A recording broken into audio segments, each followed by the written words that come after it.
On a 19 participants, mais je propose qu'on commence Ouais, déjà 20h10, 20h07 là. ouais, tranquillement. Par contre, vas-y, qui sont à l'heure. En tout cas, merci à tous de Pardon. vous être connectés. Donc, c'est le quatrième webinaire que la CNURPS organise sur des questions un peu d'actualité. Il y avait eu des webinaires organisés avec Maxence Cormier, qui est l'avocat avec lequel nous travaillons plus qu'assidûment sur les problématiques d'autorisation, de renouvellement d'autorisation, notamment en cancérologie, en radiologie, etc. Et là, il nous a paru intéressant dans les échanges qu'on pouvait avoir avec Olivier Jourdain, qui est le président de la Conférence nationale des présidents de CME de l'hospitalisation privée, avec Jean-Baptiste Caillard et Thierry Labarthe, qui sont membres du bureau de la CNURPS, puis avec Maître Cormier et Maître de Crozals, avec qui nous travaillons, de faire un point et de vous proposer en tout cas une certaine lecture et des points de vigilance par rapport à la loi Valtou, qui introduit une notion en tout cas de participation fortement incitée des libéraux dans la permanence de soins, mais avec un schéma qui se base d'abord sur des initiatives et des propositions de réponse par rapport à des enjeux territoriaux qui seraient identifiés territoire par territoire, et à défaut de réponse sur des enjeux qui seraient identifiés, euh, une éventuelle obligation de participation. Alors il est clair qu'on assiste là, et sans dévoiler plus le sujet, que cela concerne toutes les activités dont l'autorisation n'impose pas une permanence de soins. Voilà. Ça, c'est le premier point. Sur un plan purement pratique, et pour des raisons un peu techniques liées à l'outil de webinaire, Maxence Cormier et Maître de Crozals vont vous faire un peu la présentation. Vous avez tout le loisir de pouvoir poser des questions à travers le chat qui est mis à votre disposition et auquel nous répondrons ensuite dans un temps d'échange après la présentation. Voilà. Donc, je vous remercie tous de vous être rendus disponibles. Je pense que c'est un enjeu qui est majeur pour l'ensemble des praticiens libéraux en établissement de santé ou hors établissement de santé, en tout cas de second recours, qui sont amenés ou qui vont être amenés dans les semaines et les mois à venir à être sollicités sur cet enjeu-là. Et je passe la parole à Maître Cormier. Monsieur le Président, merci. Alors, attendez, je vais partager mon écran. Est-ce que c'est ça?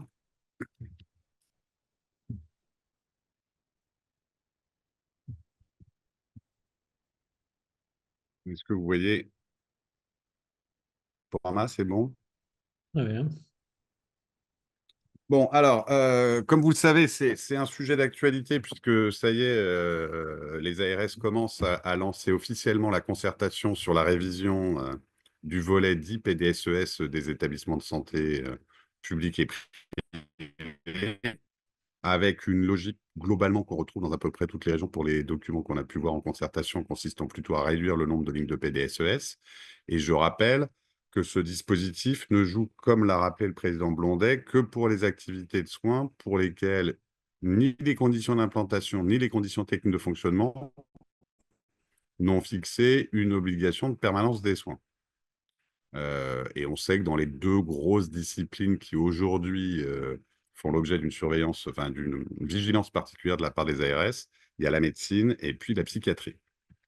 Donc ce dispositif de permanence des soins, il est complètement revu. Il a été revu à la suite de la publication d'abord d'un rapport de l'IGAS en juin 2023, qui avait été associé à une étude exhaustive, entre guillemets, de la DGOS, qui avait envoyé un questionnaire à tous les établissements de santé pour faire un recensement des lignes de permanence des soins. Et dans le rapport, la PDSES est définie comme étant l'accueil et la prise en charge de nouveaux patients dans une structure de soins dans un établissement de santé en amont et ou dans le cadre du réseau de médecine d'urgence, la nuit entre 20h et 8h, le week-end et les jours fériés, le week-end ne comptant qu'à partir du samedi à midi.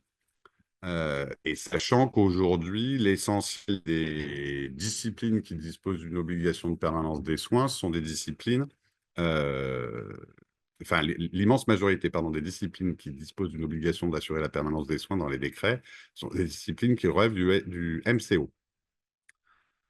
À la suite du travail de l'ARS, enfin des ARS, de la DGOS et de l'IGAS, il a été identifié 6535 lignes de garde et d'astreintes au total, et avec le constat que la PDSES est exposée à un certain nombre de facteurs à risque, D'abord, une fragilité des organisations. Alors évidemment, le rapport vous dit que l'essentiel des lignes de PDSES sont assurées par les établissements publics de santé, mais comme c'est lié au type d'autorisation qu'ils obtiennent et que les ARS ont quand même certaines tendances à sélectionner les autorisations plutôt pour le public que pour le privé, le nombre de lignes de PDSES ne veut pas dire grand-chose parce qu'il faudrait les rapporter au type d'autorisation qui sont délivrées. Une difficulté de mise en œuvre de permanence des soins partagés entre établissements, ça a été relevé, et une attente des professionnels de santé pour une réorganisation du dispositif. Donc, sur cette base-là, le rapport a proposé une rénovation profonde et rapide des modifications, des modalités d'organisation de la PDSES, avec un nouveau schéma de mobilisation, pour reprendre la formule de Vigas, autour de 3 phases. Il s'agit ni de faire une obligation généralisée, ni de se baser uniquement sur le volontariat, mais ça repose sur l'idée qui avait déjà été identifiée dans la loi RIST, une responsabilisation collective des acteurs dans une démarche en 3 temps. D'abord, et ce qui était déjà prévu dans les textes et qui, on le verra, a été modifié récemment, c'est la définition par l'ARS de l'organisation nécessaire et suffisante de la PDSES à mettre en œuvre dans les territoires en fonction des activités de soins qui n'ont pas d'obligation réglementaire de les assurer, passer par un appel à et ça n'est qu'une fois qu'on constatera une carence que les professionnels d'un territoire seront désignés, enfin, les établissements et les professionnels qui exercent seront désignés par l'ARS pour assurer la permanence des soins. C'est ce qui a entraîné la modification du texte tel qu'il avait été adopté dans la loi RIST et qui a donné lieu à l'article 17 de la loi Valtou du 27 décembre 2023, qui pose un principe fixé à l'article L6111-13 du Code de la santé publique, c'est que les établissements de santé, publics ou privés, peuvent être appelés par le directeur général de l'ARS à assurer en tout ou partie la permanence des soins dans des conditions définies par voie réglementaire. Donc avec la nécessité de publier un décret. Et après une initiative conjointe du gouvernement et du rapporteur de la loi, enfin du rapporteur Valtou à l'Assemblée nationale, vous avez une réécriture complète et très large de l'article L6111-1-3 qui a été adopté par voie d'amendement, suivant globalement l'essentiel des préconisations formulées par l'IGAS. Donc, le nouveau dispositif est le suivant, c'est qu'on reprend la formule telle qu'elle était prévue par la loi RIS, et que les établissements de santé sont en établissement dans le cadre de la mise en œuvre du schéma régional de santé et de l'organisation territoriale de la permanence des soins. Ce qui a été rajouté, c'est que le directeur général doit assurer la cohérence de l'organisation de la permanence des soins au regard des impératifs de continuité, de qualité et de sécurité des soins, et le dispositif ensuite qu'on va détailler ensemble. Donc, le principe, c'est de reconnaître une responsabilité collective. On n'est pas dans une obligation généralisée, c'est-à-dire qu'on n'est pas dans le dispositif de la proposition de loi Garot qui prévoit dans son article 4, tel qu'il doit être soumis en débat le 6 mai prochain, de rétablir une obligation de participation à la permanence des soins. Là, c'est une responsabilité collective des établissements, responsabilité collective qui va être identifiée, définie et graduée dans le cadre de la mise en œuvre du schéma régional de santé et de l'organisation territoriale de la permanence des soins, puisque c'est à chaque ARS d'identifier zone par zone, puisque vous savez que les autorisations sont définies par zone, de définir zone par zone au sein de la région les lignes de garde et d'astreinte qui seront nécessaires pour assurer la permanence des soins pour des activités de soins pour lesquelles les conditions d'implantation, les conditions techniques de fonctionnement ne l'imposent pas. Donc, on est dans une logique de gradation en posant le principe de responsabilité des établissements avant l'appel à participation à la PDSES, et ensuite d'une PDSES qui doit être strictement proportionnée aux besoins de santé du territoire. Ce qu'on peut constater, pour avoir déjà vu, je voyais cet après-midi le projet soumis à concertation pour la Normandie du nouveau volet PDSES, c'est qu'on ne peut pas vraiment dire que dans les projets, ils aient clairement identifié le besoin. Autant on a des tableaux avec des lignes de garde et d'astreinte, autant on n'a aucune évaluation du besoin. Alors, je ne sais pas si le besoin a été évalué préalablement dans le cadre des groupes de travail, mais ce qui est clair, c'est que ça n'apparaît pas dans les volets visant à réviser le volet permanence des soins. Alors, ce qui a été ajouté, parce que vous savez que maintenant on fait une distinction entre les établissements de santé et les autres titulaires d'autorisation, c'est que ce dispositif de permanence des soins va s'appliquer non seulement aux établissements de santé publics ou privés, mais aussi aux autres Et on pense notamment, et c'est très clairement l'objectif de cette disposition, c'est d'intégrer toute la radiologie diagnostique dont les sociétés de médecins libéraux n'ont pas la qualité de l'établissement de santé, mais le DG d'ARS aura tout à fait la possibilité, puisque c'est déjà prévu dans le décret, de pouvoir les appeler, mais de conditionner la réautorisation en radiologie diagnostique à l'obligation de participer à la permanence des soins. Ce qui est prévu aussi, et ça c'est nouveau, et ça n'était pas prévu dans les textes antérieurs, que c'est non seulement les titulaires d'autorisation et les établissements de santé qui doivent assurer la permanence des soins, mais à partir du moment où un établissement serait volontaire ou à partir du moment où un établissement serait désigné par le directeur général de l'ARS à la suite d'une carence constatée parce que personne n'avait répondu à son appel à projet, tous les professionnels de santé qui exercent dans l'établissement sont aussi responsables de l'organisation de la permanence des soins. Donc, pour les professionnels de santé libéraux et pour les médecins libéraux, il y a une obligation de participation à la permanence des soins dès lors que l'établissement a été désigné. Avec aussi un autre dispositif, mais qui est très annexe, c'est qu'un médecin libéral a tout à fait la possibilité de se porter volontaire pour participer à la permanence des soins en dehors de l'établissement dans lequel il exerce. En revanche, à partir du moment où l'établissement est désigné, l'obligation de permanence des soins ne s'applique qu'aux médecins exerçant dans l'établissement et uniquement pour l'exercice de la permanence des soins dans son établissement de rattachement, enfin d'exercice. Le dispositif a été complété finalement assez récemment parce qu'il a fallu quand même attendre le 3 février 2025 pour que le dispositif réglementaire soit publié. Et là, je vais laisser la parole à Maître de Crozal pour vous présenter le décret.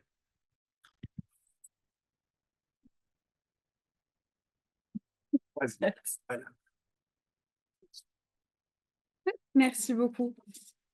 Donc, c'est ce que Maître Cormier vous expliquait à l'instant. Le premier temps de ce nouveau fonctionnement de la PDSES, c'est la publication du volet PDSES des schémas régionaux de santé. Il y en a certains, sauf erreur de ma part, qui sont actuellement en concertation. L'objectif, c'est qu'une fois que le DGARS a publié ce nouveau volet PDSES, il va ouvrir une fenêtre de 6 mois, qui va être la fenêtre pendant laquelle les établissements de santé vont pouvoir postuler pour obtenir des implantations de permanence des soins. L'idée, c'est quand même de maintenir le dispositif actuel jusqu'à ce que des établissements aient été désignés. Donc, pendant cette fenêtre de 6 mois, toutes les actuelles désignations seront maintenues. Par exception, le DGARS pourra ne pas organiser un appel à projet s'il y a en fait une seule structure qui est titulaire de l'autorisation. Et dans ce cas-là, il pourra, après consultation, lui attribuer directement l'implantation de PDSES. À noter toutefois qu'on est encore en attente de la publication d'un arrêté ministériel qui doit venir définir le contenu minimal que devront avoir les appels à candidature, ce qui sous-entend que dans ces appels à candidature, les ARS pourront quand même ajouter certains critères qui ne seront pas prévus par cet arrêté ministériel. Et ensuite, c'est ce que vous expliquez également le docteur Blondet en introduction de la présente intervention. Ce volet PDSES, il va porter sur les activités de soins et les équipements matériels lourds dont les conditions d'implantation ne prévoient pas d'obligation en matière de permanence des soins. Et en fait, ça va toucher un nombre d'activités relativement large. Ça va passer par exemple de la radiologie à de la radiologie diagnostique, à la chirurgie. Vous allez avoir éventuellement l'activité de médecine, l'activité de psychiatrie qui est particulièrement visée dans plusieurs territoires, ou encore l'insuffisance rénale chronique. Donc, une fois que les appels à candidature ont été ouverts, les structures vont pouvoir postuler. Elles vont avoir 6 mois avant que l'appel à candidature se ferme. À noter que pour pouvoir postuler, c'est une disposition qui est en quelque sorte un peu protectrice des médecins libéraux qui exercent en établissement, parce que les établissements de santé privés vont être dans l'obligation de recueillir l'avis de leur commission médicale d'établissement sur leur éventuelle candidature à la PDSES. La structuration des réponses, donc elle va dépendre en fait du contenu de l'appel à candidature, mais il y a quand même une obligation minimale de contenu. Et donc chaque établissement devra venir préciser la manière dont il entend assurer la mission de PDSES. Ici, on va avoir deux conditions majeures qui vont être visées. D'une part, les établissements de santé peuvent organiser cette mission avec d'autres établissements de santé.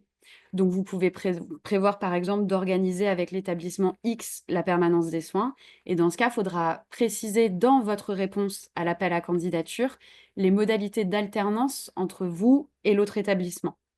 Et vous pouvez également préciser si oui ou non vous avez recours à des professionnels libéraux volontaires, c'est-à-dire à des professionnels libéraux qui n'exercent pas dans votre établissement. Un point qui est également important à noter, c'est que l'organisation que vous exposez dans votre appel à candidature, elle n'est pas figée tout le long de votre mission de PDSES. Vous pourrez demander à l'Agence régionale de santé de la modifier, et c'est notamment le cas si originellement vous aviez prévu d'assurer cette mission seule, et qu'en cours de route, vous décidez de l'assurer en alternance avec un autre établissement de santé. Il faudra simplement recueillir l'avis du DGARS sur cette modification de votre organisation. Donc, ça, c'est pour vos réponses à l'appel à candidature. Une fois que toutes les réponses ont été recueillies et que le délai de 6 mois a expiré, on a une clôture de l'appel à candidature et on va passer dans la procédure de désignation. On va voir qu'il y a en fait 2 procédures de désignation des structures. Une procédure classique qui est en fait hors circonstances particulières qu'on va voir tout de suite, et des procédures un peu plus particulières dans des hypothèses de circonstances particulières du coup. Donc, une fois que l'appel est clôturé, le DGARS il va venir apprécier, au vu des réponses qu'il a reçues, la capacité des établissements à répondre aux besoins de santé, conformément aux critères qu'il a fixés dans l'appel à candidature. Ici, on a 2 options. Soit l'appel est fructueux, c'est-à-dire qu'il y a un nombre d'établissements suffisant pour assurer la PDSES, soit l'appel est infructueux, c'est-à-dire que le nombre d'établissements est insuffisant. Dans l'hypothèse où vous avez un nombre d'établissements suffisant, le DGARS il va en fait publier au recueil des actes administratifs une décision qui va venir désigner toutes les structures qui vont assurer conjointement cette mission sur chaque zone de santé et pour les activités de soins qui seront visées par la PDSES. Ces décisions, elles préciseront également les modalités d'alternance entre les structures si certaines structures ont postulé ensemble pour l'organisation de la PDSES. Si l'appel à candidature est infructueux, là, on va avoir un raisonnement en 3 étapes. D'abord, le DGARS va venir dresser ce qu'on appelle un constat de carence. Ce constat de carence, il doit être limité par zone de santé et par spécialité concernée. Une fois qu'il a dressé ce constat de carence, il va réunir les différents acteurs. Donc, imaginons, on a un constat de carence pour une zone de santé. Le DGARS va venir réunir toutes les structures titulaires d'une activité de médecine et va, avec la formule retenue par les textes, les inviter à répondre aux nécessités d'organiser collectivement la permanence des soins. En fait, cette réunion, elle constitue une sorte de second appel à candidature. Là encore, on se retrouve dans 2 hypothèses.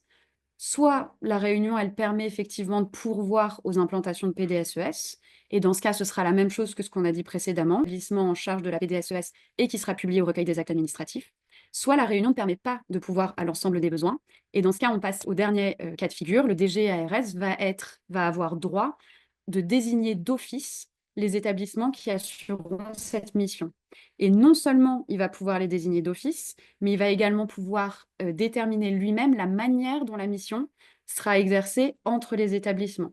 Donc, il peut très bien désigner une seule structure pour assurer la permanence des soins, comme il peut en désigner plusieurs, et comme il peut en désigner plusieurs en prévoyant une alternance de l'organisation de la permanence des soins entre elles.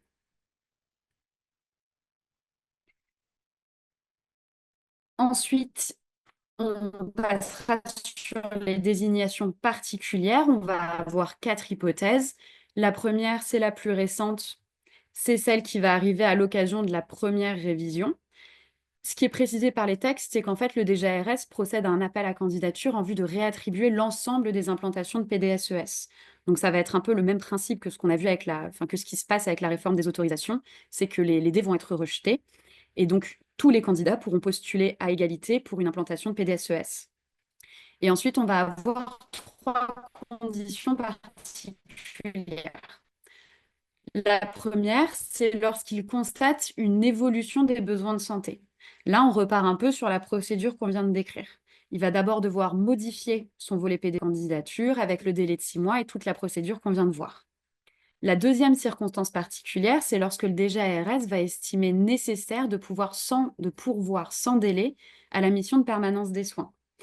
Là, l'idée, c'est qu'en fait, il va dresser tout de suite un constat de carence qui va lui permettre de désigner d'office une structure ou des structures en cas un peu en cas d'urgence d'organisation de la PDSES.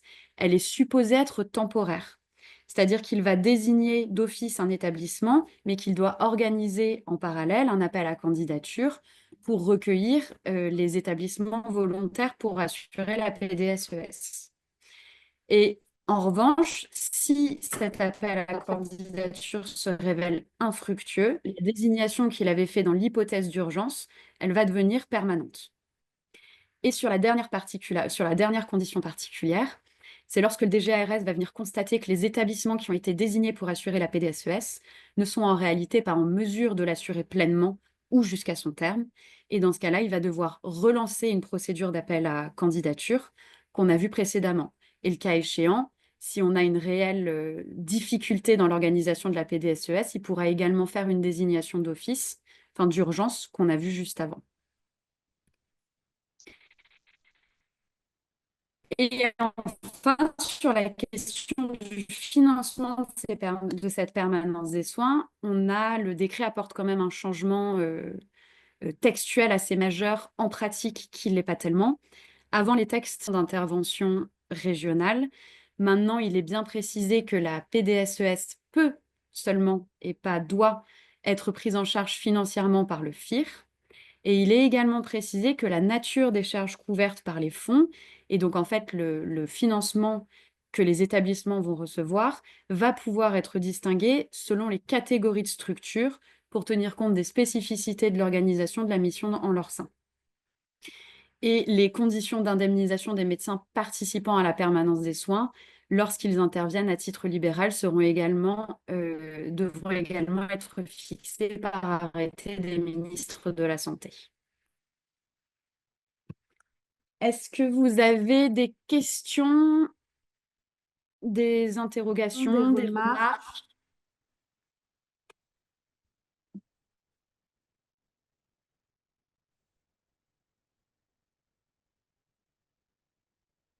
Sachant que l'arrêté est soumis à... Attendez, il y a un problème de... Pardon. Sachant que l'arrêté est attendu, a été soumis à concertation et que dans la version qui a été transmise aux fédérations, aux syndicats médicaux, c'est vraiment à minima le cahier des charges. On ne va pas aller très loin, c'est moins qu'on puisse dire.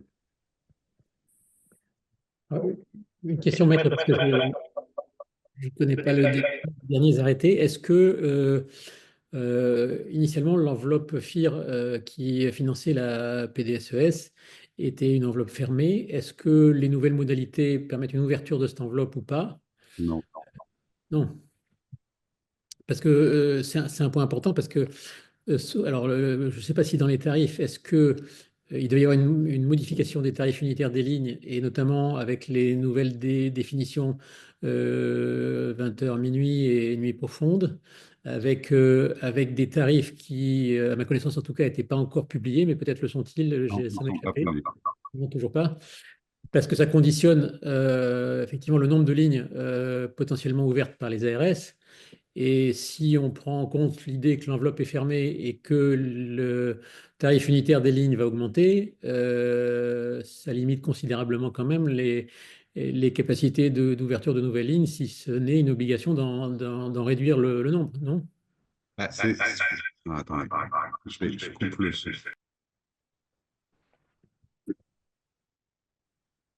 Est-ce que c'est mieux comme ça? Oui, ça a l'air mieux. Non, ce qui apparaît manifestement, c'est que quand on voit les projets soumis à concertation, ils veulent réduire le nombre de lignes par rapport à ce qui existait avant et créer de nouvelles lignes. Donc, je pense que ça va être... je pense que les instructions qu'ils ont reçues, mais moi, je n'ai rien vu d'officiel, étaient d'essayer d'équilibrer le nombre de lignes, même s'il faut y ajouter des disciplines qui jusque-là n'en faisaient pas partie. Mais on n'a pas l'arrêté sur le cahier des charges et on n'a pas l'arrêté financement. Moi, merci en tout cas pour la présentation à vous deux. Moi, j'attirais quand même l'attention sur le fait que tout passe par les établissements, donc leur direction, et qu'il est indispensable que chacun d'entre nous se saisisse et alerte sa CME et que les CME soient véritablement armés pour intervenir dans ce genre de choses-là. En tant que président de la CL, moi, ce que je vois remonter des différentes régions, d'abord, c'est une grande hétérogénéité des ARS pour aborder ce sujet-là. Moi, dans ma région, Bourgogne-Franche-Comté, à ce jour, et pourtant ça fait plus de 2 ans que j'aborde le sujet avec mon ARS, je n'ai aucun retour sur l'avenant au schéma régional de santé qui doit être publié normalement, je parle sous le contrôle de Maxence Cormier, avant le 1er juillet. Donc c'est donner l'idée. Donc il est extrêmement important qu'on travaille là-dessus. La deuxième chose, c'est de veiller à une certaine cohérence. On a vu des lignes de PDSES qui pouvaient être financées sous l'angle chirurgical, mais on n'avait pas le pendant anesthésique en regard. Donc là, c'est tout le rôle de vigilance que vous devez avoir établissement par établissement et vis-à-vis d'une direction, de façon à ce qu'il y ait une véritable cohérence. La troisième chose, c'est qu'un établissement privé ne pourra pas forcément assumer de front 3 litres de permanence de soins entre le viscéral, l'urologie par exemple, et l'orthopédie. Donc il va falloir aussi organiser les choses de façon cohérente parce que les anesthésistes ne pourront pas suivre, l'établissement ne pourra pas forcément suivre. Je vais juste aborder un certain nombre de questions là, qui apparaissent dans le chat pour Maître Cormier et Maître de Crozals. La première, c'est que c'est la remarque concernant le FIR qui laisserait supposer que le financement sera variable selon les activités et les régions. Qu'en est-il? Alors, je pense pas qu'on puisse avoir une indemnisation des gardes et des astreintes différente d'une région à l'autre. En revanche, on n'aura probablement pas la même densité de lignes de PDSES d'une région à l'autre et dans une même région, d'une zone à l'autre. Ça, c'est sûr. C'est sûr, c'est sûr. D'accord. Alors, il y avait une autre question qui nous taraude, puisqu'on l'a déjà abordé plusieurs fois en bureau. Quid de la distinction entre la permanence de soins et la continuité des soins? Les établissements publics souhaitent fusionner ces éléments, en tout cas, et ont effectivement, là j'extrapole un peu la question de Michel Wirth, mais ont tendance à savamment mélanger un peu les choses pour brouiller un petit peu les cartes. Euh, Comment est-ce qu'on fait le distinguo des autres? Et à la limite, moi je rajouterais même la notion de soins non programmés. Permanence de soins et continuité des soins. Alors, la continuité des soins, d'abord, c'est une obligation déontologique. C'est pas spécifique au code de la santé, enfin, à l'activité soumise à autorisation sanitaire. C'est l'obligation d'assurer la prise en charge en continu des patients qu'on suit. Donc, la continuité des soins, elle concerne, dans un établissement de santé privé, les patients qui sont déjà hospitalisés ou déjà pris en charge. La permanence des soins, c'est en sus. C'est la possibilité d'accueillir en horaire de permanence des soins, donc 20h, 8h le week-end à partir de midi le samedi et les jours fériés, des patients qui se présentent et qui ne sont pas encore hospitalisés. Alors, la difficulté de l'hôpital, c'est que en voyant sucrer un certain nombre de lignes de permanence des soins, les praticiens hospitaliers sont furieux parce qu'ils n'ont plus la même rémunération, mais ils ont toujours l'obligation d'assurer la continuité des soins. Ce qui fait qu'on se rend compte qu'ils avaient des lignes de garde et d'astreinte qui permettaient d'assurer et la permanence des soins et la continuité des soins, pour lequel ils étaient payés 2 fois, et que là, ils ne seront plus payés qu'une fois. C'est pour ça qu'ils veulent fusionner les deux. Mais il ne faut pas oublier non plus que la permanence des soins, elle ne s'applique pas à toutes les activités de soins. Il y a d'abord celles dans lesquelles c'est prévu par les textes, donc là, il n'y a pas de sujet, les urgences, la cardio, etc. Et puis, il y a celles pour lesquelles le DG DRS va choisir territoire par territoire des lignes de permanence des soins, mais ce ne seront peut-être pas les mêmes partout. Je sais qu'en Normandie, ils voulaient des lignes de permanence des soins en médecine gériatrique et en médecine néphro. Je n'ai pas vu la médecine gériatrique et la néphrologie en ligne de permanence des soins ailleurs dans d'autres régions à ce stade. Donc là, ce sera très variable. Et c'est effectivement à chaque DG DRS de fixer la réponse aux besoins.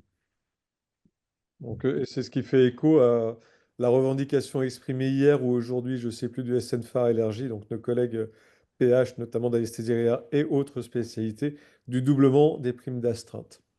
Bah, si vous leur retirez la PDSES, je comprends qu'ils aient envie d'être payés comme avant pour la continuité seule. C'est ça. Ah, il y avait une autre question du docteur Wirth qui était quid des établissements selon qu'ils ont ou pas un service d'accueil des urgences, puisque les conditions de prise en charge sont très différentes. Ah oui, parce que quand vous avez un SAU, vous êtes quand même censé avoir des spécialités derrière qui puissent faire l'aval du SAU. je pense en chirurgie, etc. Donc, évidemment, on se rend compte, et là, on le voyait très bien dans l'analyse qui avait été faite par la DGOS et par l'IGAS, un établissement qui a des lignes de SAU, il a 4, 5, 6 fois plus de lignes de garde et d'astreinte en permanence des soins qu'un établissement qui n'a pas de SAU, ça c'est sûr. Ok, voilà, on a fait le tour à peu près des questions dans le chat. Je ne sais pas s'il y en avait d'autres. Alors, il n'y a que nous qui pouvons vous poser des questions, le panel et panélistes. Donc, je vais en poser une sur la mutualisation. En fait, l'enjeu des lignes de permanence des soins va être d'en faire le moins possible. Et il est question, y compris dans les activités réglementées, qu'on puisse mutualiser pour des gardes ou des astreintes un même praticien sur des fonctions différentes. Par exemple, un cardiologue qui est de garde pour un USC ou un USIC et un USIP dérogatoire.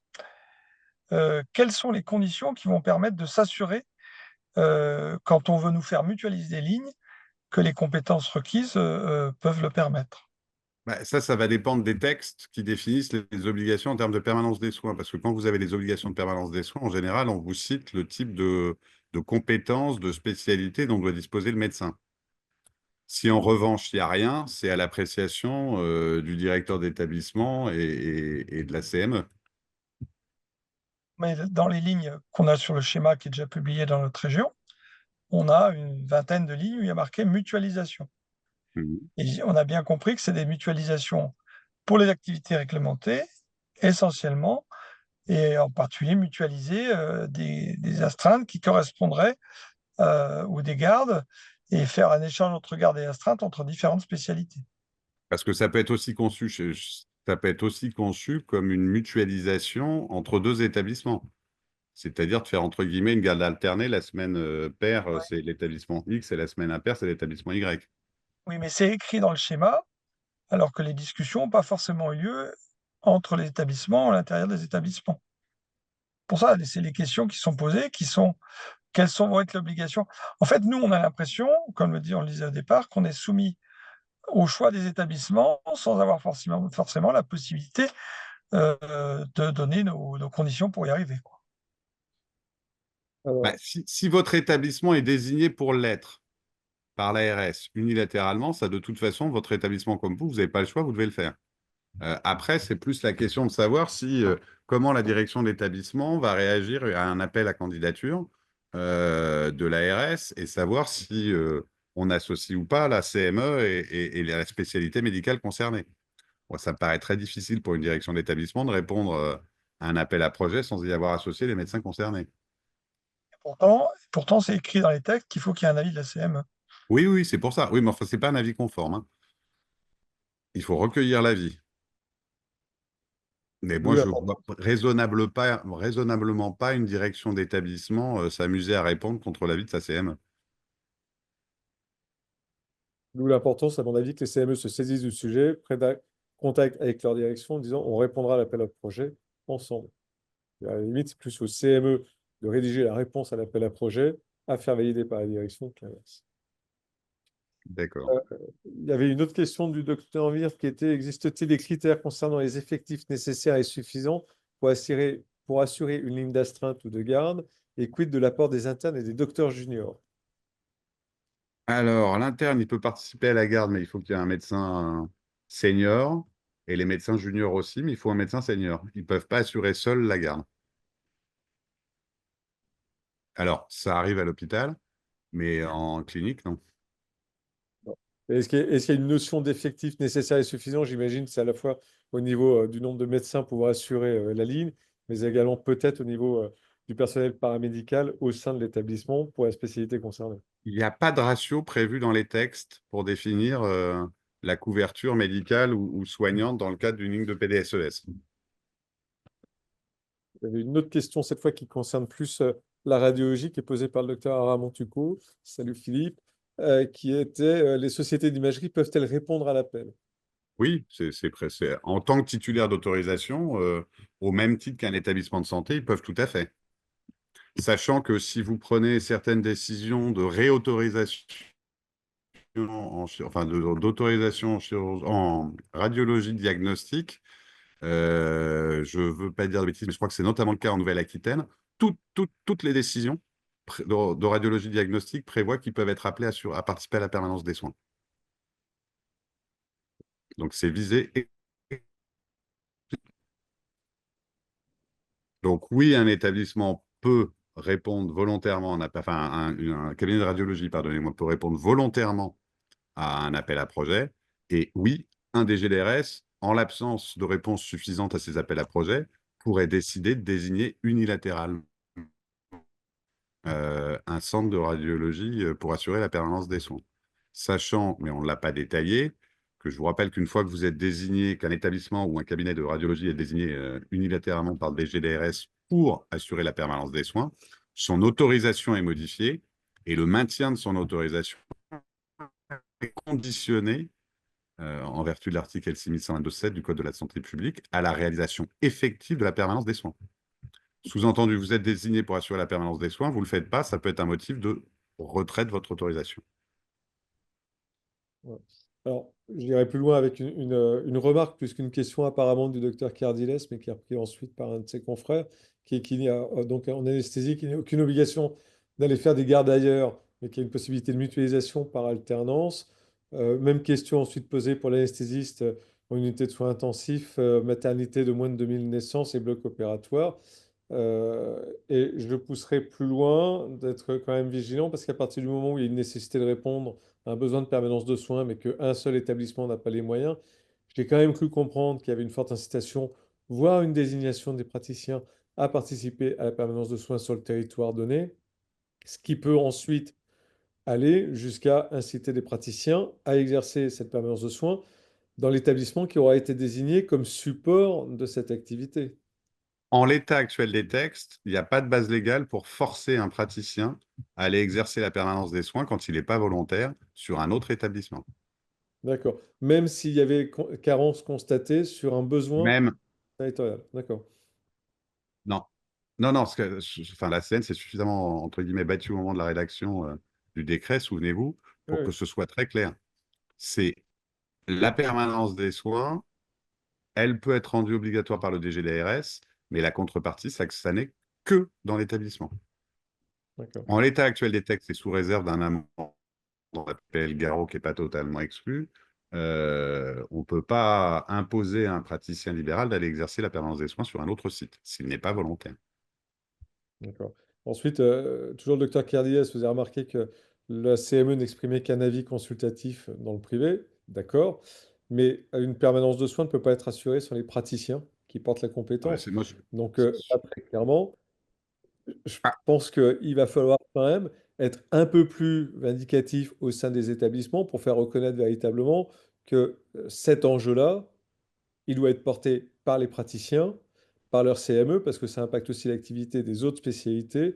Enfin, je veux dire, c'est un vrai projet médical, et là, ça pose la question du rôle des CME dans nos établissements privés. Donc très clairement, je ne vois pas un établissement répondre et prendre fait et cause à la place de ses praticiens, après juste un avis, voire contre l'avis purement consultatif de sa CME. J'attire l'attention quand même que c'est une dérive qu'on a constatée pendant la gestion de la crise Covid, où l'ARS ne s'adressait qu'aux directions d'établissements et oublier systématiquement les conférences médicales d'établissement du privé. Le public était quand même plus souvent là.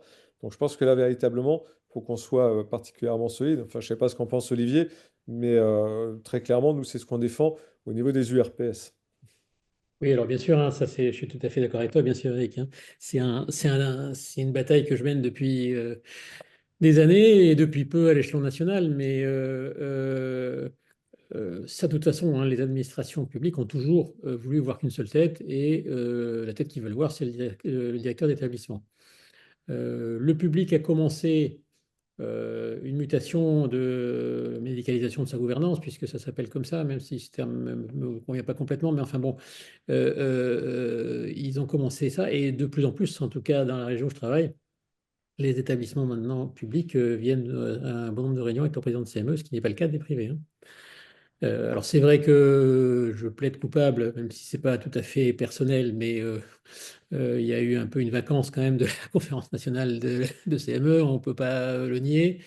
Et donc, on n'a pas non plus été très présent pour défendre notre opinion. Je pense qu'il y a encore beaucoup de directeurs, et ça fait partie de mes combats, hein, il y a beaucoup de directeurs du privé qui se passent très volontiers de la présidence de leur président de CME dans les discussions stratégiques avec les ARS ou les autres instances publiques, hein. C'est une certitude. Je pense il est de notre tâche, enfin c'est en tout cas de la mienne et de tous ceux que je représente, c'est-à-dire les présidents de CME, d'arriver à convaincre nos directeurs parce on ne peut pas faire sans eux, mais ils ne peuvent pas faire sans nous. Enfin voilà, on ne va pas refaire le débat éternel, hein. Et la PDS en est l'exemple type. J'ai la faiblesse de penser, alors je ne sais pas ce qu'en pense Maître Cormier, qui connaît bien aussi l'instance, mais je pense quand même que le COMEX de la FHP a quand même évolué depuis HPST, où ils avaient quand même décapité, hein, le texte HPST sur l'existence juridique des CME du privé. Je pense quand même que les esprits ont évolué depuis cette époque-là. Après, on est encore loin du compte, hein. Je souscris tout à fait à ce que tu évoques, Eric, hein. Après, ben, il faut continuer de travailler. Je pense on n'a pas grand-chose à attendre, hein, des instances qui nous dirigent. On avait évoqué l'idée, effectivement, et on avait parlé à être Maître Cormier d'un amendement CME dans le PLFSS qui, compte tenu des modalités de son passage en force, n'a pas permis de discuter d'aucun amendement. C'est quelque chose qui me tient évidemment beaucoup à cœur. Là, pour l'instant, ben, c'est reporté à une date ultérieure. J'espère qu'on aura l'occasion de représenter cet amendement-là, parce que je pense quand même que tant qu'on n'aura pas d'existence juridique, on aura beaucoup de mal à faire valoir solidement notre point de vue, hein. Ah, mais la difficulté, c'est que les CME des établissements privés ont une existence juridique, mais à la différence des CME des établissements publics ou des ESPIC, elles n'ont pas la liste précise de leur mission. Donc, n'ayant pas la liste précise de leur mission, on ne se retrouve pas dans la même situation que pour les hôpitaux, enfin les centres hospitaliers, les CHU et les ESPIC.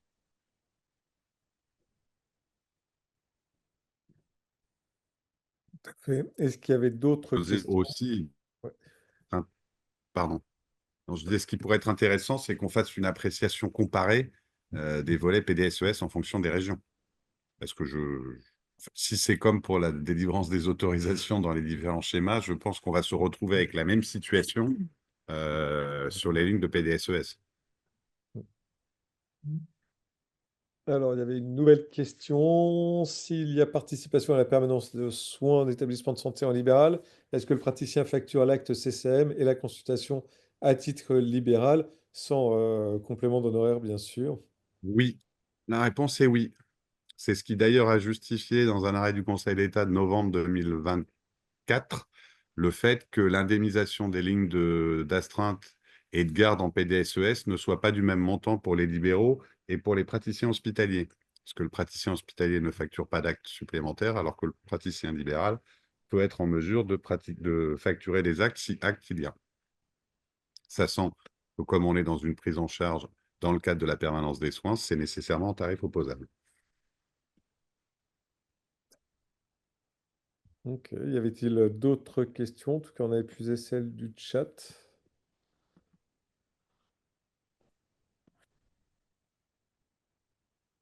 Non, a priori pas. Si. Oui, Loïc Cardilas qui souligne que le péage est payé en récupération. Oui, alors si on va sur cette ligne-là, C'est nous, ça, on avait oui. fait un travail en Bourgogne-Franche-Comté qu'on avait soumis, hein, à la CN. Si on prend tout mis bout à bout dans le cadre d'une astreinte opérationnelle d'un péage, d'abord il y a le décret annuel sur la grille tarifaire en rémunération brute du tarif salarié. Il y a les primes de travail, de temps de travail additionnel, plus la prime de temps de travail additionnel trimestriel, en tout cas de participation à cet effort-là. Donc ça, c'est clair. Nous, on avait commencé à réfléchir pour voir comment, au bout du bout, on pouvait avoir une convergence en net de l'activité entre public et privé. C'est vrai que ça reste actuellement assez complexe, ce que souligne d'ailleurs l'IGAS. Et puis il y a l'arrêté du Conseil d'État qui est arrivé, comme le disait Maxence Cormier, pour préciser les choses en l'état. Maintenant, rien ne nous empêche, à mon sens, et c'est probablement le rôle à la fois des syndicats et des URPS, de suivre un petit peu l'activité portée par les uns et par les autres sur spécialité par spécialité pour voir véritablement l'équité de traitement, que ce soit en termes de charges assumées que de rémunération au bout du bout. On peut aussi aborder la question du repos compensateur et de sa rémunération, qui est une obligation légale que nos confrères hospitaliers, alors, les anesthésistes réanimateurs ont été en pointe quand même sur ce sujet-là. Moi, je me souviens quand j'étais interne de chirurgie, ont porté, sur lesquels ils sont très attachés et qui, comme par hasard, ne serait pas une obligation pour le libéral. On doit être des surhommes. Donc voilà, il y a un certain nombre de questions. Je pense qu'il faut avancer pas à pas. Moi, la principale préoccupation que j'ai, c'est que d'aller défendre ça avec nos confrères pour que on puisse mobiliser les gens pour que ça se passe dans la meilleure intelligence et surtout dans le meilleur intérêt pour les libéraux, alors qu'en 2018, on leur supprimait toutes les lignes de permanence de soins. Maintenant qu'on leur redit, il faut venir filer un coup de main avec un discours qui est un peu caricatural de la DGOS, ça va être un peu chaud patate. Mais bon, on va s'y mettre et on verra bien comment on peut organiser les choses en intelligence sur les territoires. Michel Wirth souligne qu'il y a un débat sur la question du samedi matin. Je ne sais pas s'il y a eu des précisions apportées, mais je crois qu'on reste sur les règles de la définition de la permanence de soins au titre ambulatoire, c'est-à-dire que le samedi matin ne fait pas partie de la permanence de soins. Je ne sais pas si ça, il y a eu des- Bah, c'est tout le débat, mais l'assurance maladie est très clairement opposée à ce que c'est l'assurance maladie, c'est pas la DGOS, hein, à ce que on commence le vendredi soir à 20 h. Ouais. Bon, Michel Viard précise que pour les établissements publics, c'est de la permanence de soins en établissement de santé le samedi matin, mais qui est pas reconnue dans les textes, semble-t-il. Mais par contre, il arrive très régulièrement qu'alors même que ce soit pas prévu dans les textes, il soit payé pour. Bah, ça, Cela c'est dit, pas... pour la médecine générale, la PDSA commence à midi, le samedi après-midi. Oui, c'est la même problématique, Madame C'est la Présidente. exactement la même Oui. chose. Mais je pense que c'est pour ça que l'assurance maladie n'en veut pas. Mm. Enfin, n'en Alors veut pas. ensuite, N'y est pas favorable. Mm. Philippe Aramontucco signale quand même que s'il n'y a plus d'argent, alors je pense que plus, là, j'imagine que c'est dans le sens décroissant et pas plus d'argent au sens abondement de la ligne FIR. Quel moyen de financement possible, en particulier pour les lignes non réglementaires comme l'imagerie? Ah bah, à partir du moment, enfin, le décret a été rédigé dans une version qui n'était pas la version initiale, parce que c'est peut être financé. Mais jusque-là, à partir du moment où il y avait une ligne de garde ou d'astreinte dans le cadre de la PDSES, parce qu'il y a eu du contentieux, la jurisprudence a toujours considéré qu'il fallait les payer. Et notamment, on a eu toute la jurisprudence devant le tribunal administratif de Marseille, puis la cour administrative d'appel de Marseille s'est remontée jusqu'au Conseil d'État, notamment en cardio où les anesthésistes n'étaient pas pris en charge parce qu'ils n'étaient pas listés comme ayant l'obligation de le faire. Et le juge administratif a indiqué qu'on ne pouvait pas le faire sans anesthésiste, donc bien évidemment, il fallait les payer. Donc logiquement, ça devrait être la même chose. Mais le fait que ce soit formulé enfin, rédigé sous la formule peut conduire à ce qu'on ait de mauvaises blagues. C'est pas totalement exclu. Alors, Ok. par rapport au repos compensateur, un point quand même, une anecdote, mais ce n'est pas vraiment une anecdote. Moi, je suis obstétricien et j'ai des collègues obstétriciens qui ont été impliqués dans des procédures médico-légales pour des accidents divers et variés. Et aujourd'hui, les experts qui vont examiner le dossier et la patiente plaignante demande quasi systématiquement quel était le calendrier des gardes et si, notamment pour un geste chirurgical par exemple ou un geste obstétrical qui a été fait hors des horaires de PDS, l'expert demande si le praticien incriminé était ou non de garde et si il a respecté ou non son repos compensateur, que ce soit en public ou en privé.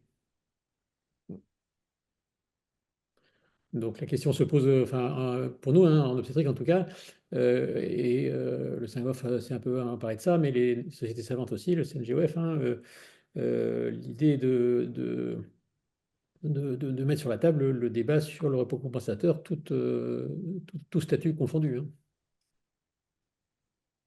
Super. Ok, moi je vois pas apparaître d'autres questions dans le chat. Je sais pas s'il y en avait.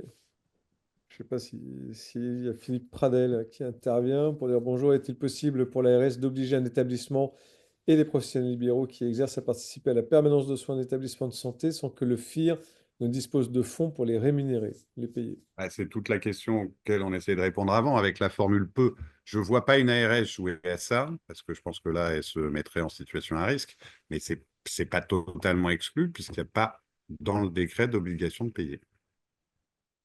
Il y a une faculté de. Ouais. Mais ce serait assez de contester quand on vous oblige à faire quelque chose, vous devez être indemnisé pour.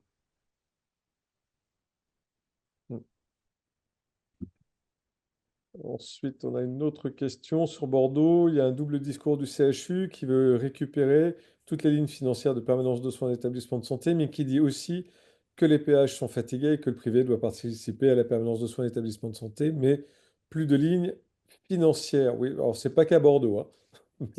Ça, j'ai la faiblesse de penser qu'on peut considérer que c'est à peu près dans toutes les régions de France. C'est ça. À mon avis, c'est aussi étendu que la désertification médicale, cette question.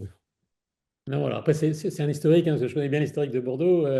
Lors de la publication du dernier PRS, il y a eu une suppression d'un nombre assez important de lignes de garde au CHU, hein, de Bordeaux, tout simplement parce que le CHU n'était pas capable de fournir des listes en fonction de chaque ligne, hein. Il y avait des listes, disons, qui ne disposaient pas, il y avait des lignes de PDSES qui ne disposaient pas de liste de garde en face. Et c'est là où effectivement est apparu le débat. Et c'est un peu ce qui fait aussi il y a une certaine quand même un manque de transparence, hein, je crois, à l'hôpital, hein, j'y suis pas, mais euh, le financement des lignes de PDS n'est pas retransmis intégralement au PH. Parce que, alors, bon, c'est vrai qu'il y a l'aspect charge, hein, sociale, qui sont payées en partie évidemment par l'établissement. Mais très clairement, il y a des disparités, hein, sur les tarifs versés aux praticiens, qui sont souvent et auxquels les directions hospitalières opposent l'idée que, ben, effectivement, dans la mesure où la continuité de soins est financée par l'établissement et par la T2A en fait, hein, parce que la continuité Par les est tarifs, oui. par les Intégré dans tarifs les tarifs. et par la T2A, chaque établissement a une certaine forme de liberté pour déterminer la rémunération des praticiens hospitaliers du public.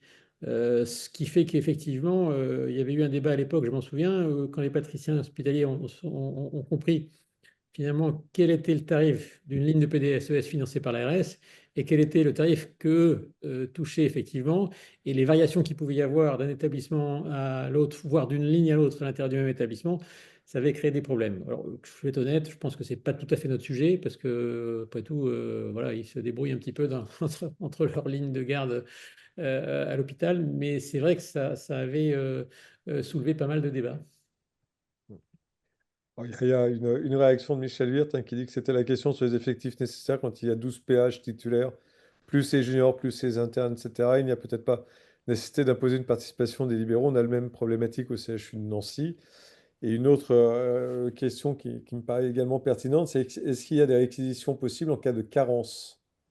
S'il y a carence, il y a désignation. La désignation est obligatoire. Si on n'y pourvoit pas conformément à la désignation, un, il y a un risque de retrait d'autorisation pour l'établissement, et deux, il y a une possibilité de réquisition, exactement comme quand on a les réquisitions PDSA, etc. Donc la Moi, je réponse, dirais, c'est oui. ouais.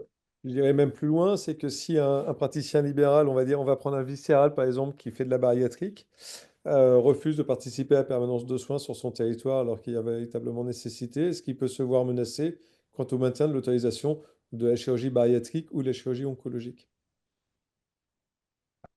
Si l'établissement est désigné pour la chirurgie, c'est toute l'autorisation de chirurgie qui est conditionnée par le 6122-7. Donc oui, il peut se faire retirer l'autorisation et l'établissement peut perdre son autorisation, oui.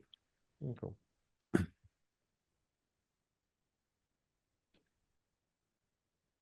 Là, très clairement, ça sera une condition de réalisation de l'autorisation des établissements désignés en sus de toutes celles qui existent pour tout le monde.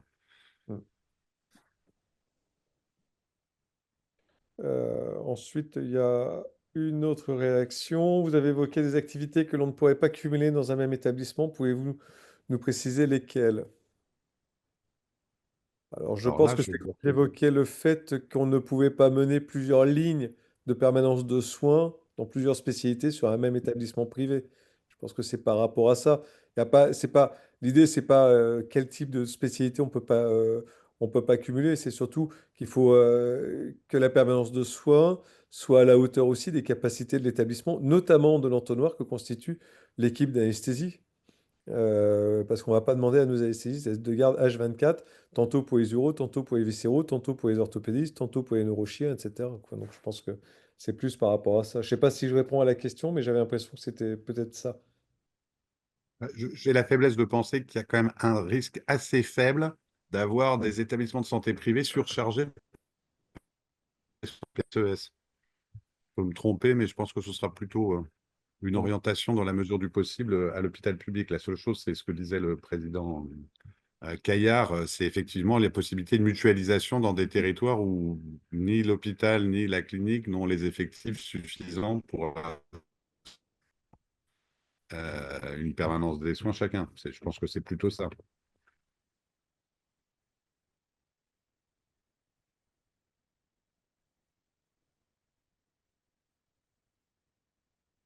Avez-vous d'autres questions?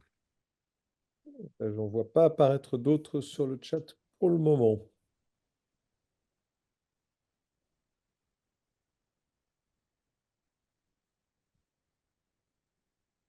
Bon, bah, je pense qu'on va... Maître, il y a quand même une réflexion quand on parle de réquisition, c'est plus du volontariat quand même, hein. Oui, mais la réquisition, c'est dans l'hypothèse où vos établissements a été désigné et que, comme le prévoit la loi et le décret, cette désignation d'un établissement s'impose aux professionnels de santé qui y exercent. Et si, malgré la désignation, ils refusaient de le faire. Mais le principe, c'est on fait un appel à candidature, les établissements y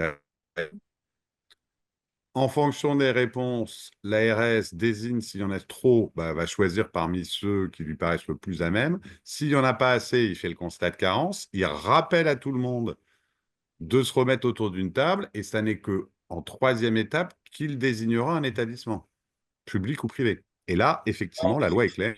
Si Non, mais en l'établissement est médecine, désigné, ça s'impose à tout le monde.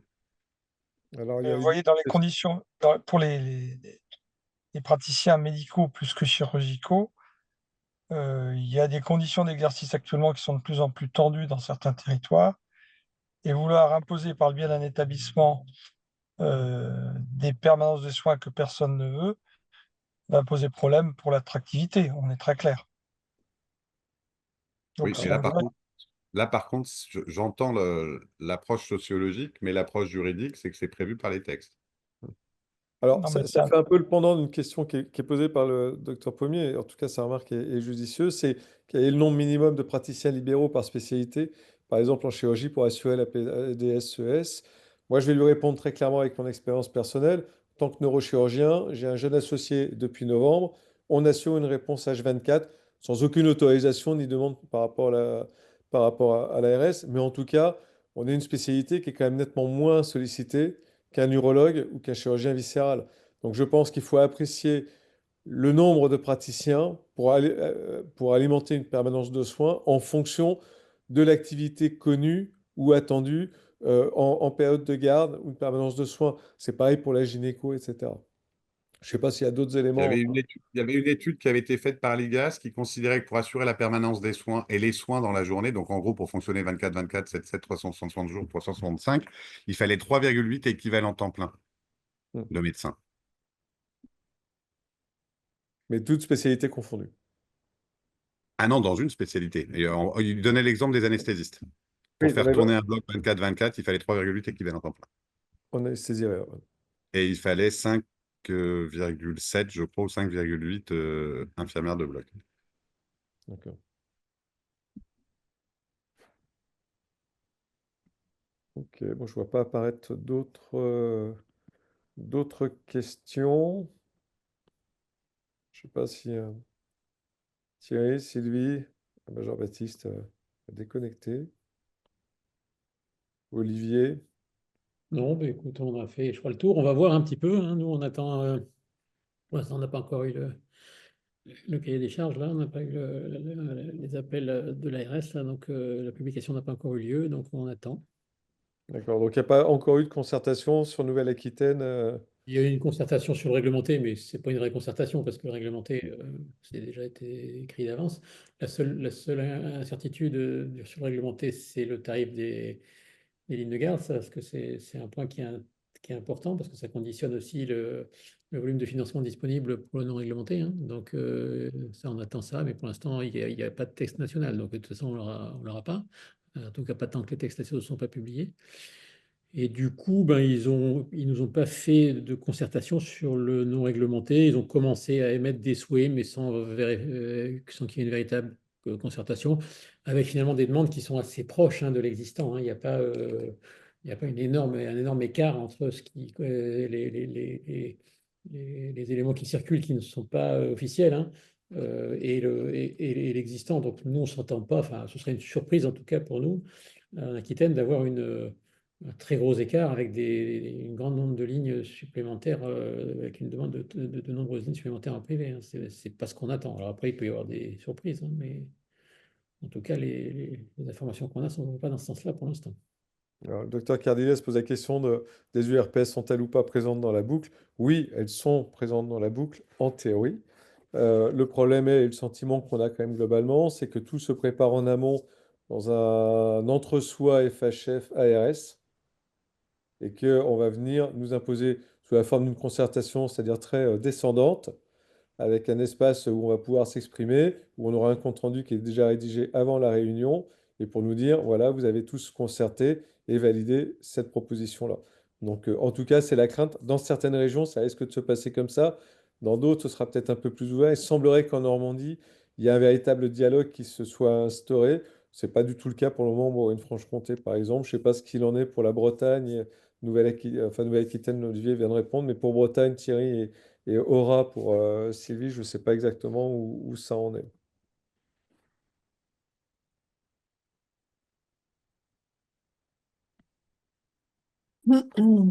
Pour Aura, il n'y a rien d'arrêté encore, hein. Donc, on suit l'affaire. D'accord, mais est-ce qu'il y a eu concertation? Est-ce que vous avez été sollicité? Est-ce qu'on vous a transmis des projets d'avenant sur l'organisation et l'identification territoriale des besoins? Non, pas D'accord. précisément. Ok. Non, j'ai l'impression que les ARS, en tout cas chez nous en Aura, sont un peu à la ramasse sur beaucoup de sujets. Notamment, alors, sur un sujet qui n'a rien à voir avec ce soir, mais par exemple, sur la définition des zones fragiles, par exemple. Ils sont complètement en retard. On devait être concertés en janvier. On les a vus en avril et il n'y a absolument rien. Non, non, enfin, ils rament un peu, je crois. Et dans les autres régions, c'est comment? C'est pareil chez vous? Ils sont pas très. Enfin, je sais pas, je les trouve pas. Au bout du genou, moi. En tout cas, ça a l'air d'être le cas. Donc, pas de concertation, pas d'infos directes pour le moment. Alors, Nouvelle-Aquitaine, Bourgogne-Franche-Comté, Bretagne, dans ce qui remonte. Donc, au moins ça. Euh, Et en Normandie, par contre, oui, il y a concertation, c'est ce qu'explique Aline Jouan, qui est la conseillère, la juriste de l'EURPS médecin. Voilà. Et sur Grand Est, il y a eu un travail en amont fait entre la FHP, les PCME et l'URPS et proposé un texte commun. Mais a priori, Michel, y a-t-il eu réponse à ce texte commun? Nous, très clairement, enfin, c'est ce que je disais tout à l'heure, en Bourgogne-Franche-Comté, on avait rédigé une base sur la permanence de soins parce qu'on sentait monter un peu le truc il y a plus de 2 ans maintenant. On avait soumis à notre ARS qui reprenait à peu près les contraintes de volontariat, de chacun chez soi, c'est-à-dire qu'on prend en charge les patients dans l'établissement dans lequel on exerce pour des raisons de sécurité, une recherche de convergence tarifaire en termes de rémunération entre le public et le privé, etc. Et ça reste lettre morte pour le moment.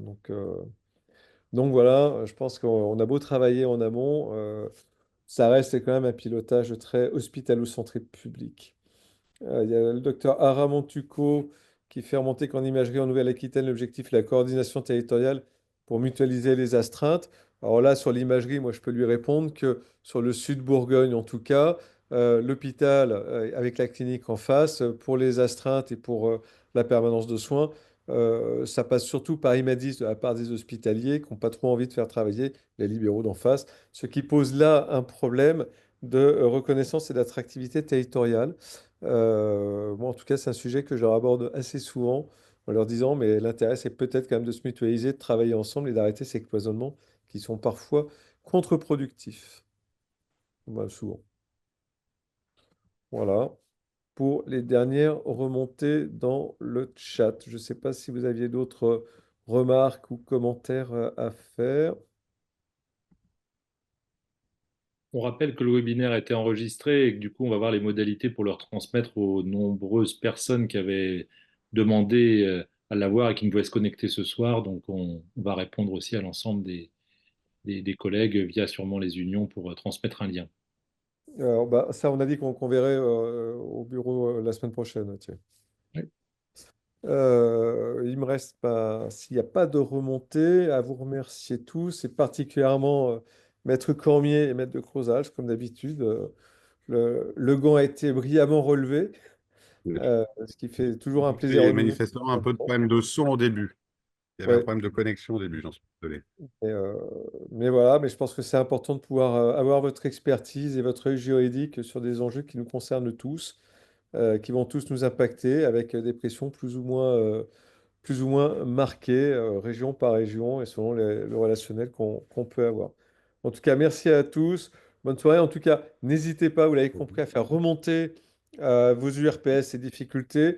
Au niveau de la CNURPS, on demande aussi aux unions de nous faire remonter les difficultés ou en tout cas de permettre d'identifier l'aspect un peu hétérogène qu'on peut avoir d'une ARS à l'autre, parce que parfois les lectures des textes nationaux varient extrêmement d'un méridien à l'autre sur notre territoire national. Donc voilà, et ça nous paraît important parce que c'est aussi un moyen de faire remonter à des GOS qu'il y a des incohérences territoriales, donc des iniquités de traitement d'une région à l'autre, hein. C'est ce qui était soulevé par rapport à un financement FIR, etc. Et ça nous paraît essentiel qu'on puisse travailler à ce genre de choses. Merci à tous. Eric, excuse-moi, mais en fait, je me suis mis en relation avec Philippe Pradel. Et oui, effectivement, il y a eu des réunions de concertation, mais pour l'instant, à ce jour, il y a eu des propositions de fait par la conférence régionale des présidents de CME Dora, mais je ne crois pas qu'il y ait de réponse en retour de la part de l'ARS.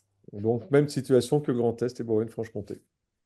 Voilà. Position portée par les libéraux et silence. Voilà, c'est ça. Et Philippe me le confirme, effectivement.